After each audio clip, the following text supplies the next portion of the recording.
Pencarian sempat dilakukan petugas gabungan bersama warga setempat, namun tidak membuahkan hasil. Daeng Kolang, 70 tahun warga Dusun Pangkajene, Desa Barugaya, Kabupaten Takalar, akhirnya ditemukan selamat oleh warga dengan kondisi lemas. Daeng Kolang menuturkan, ia masuk ke dalam hutan dan tersesat. Untuk bertahan hidup, dirinya hanya mengkonsumsi air sungai.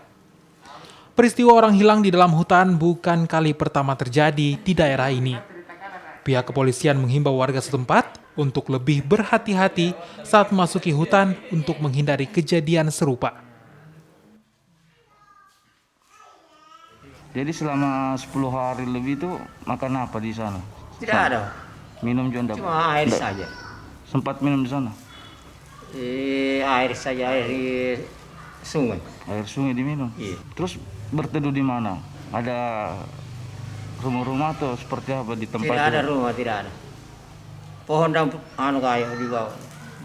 Di bawah di pohon kayu di. Selama 12 hari tidak makan.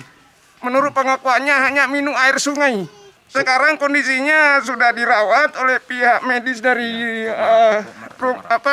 Puskesmas Kormara. Lakukan pemeriksaan.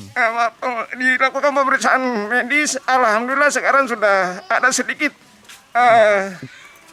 pemulihan kesehatan.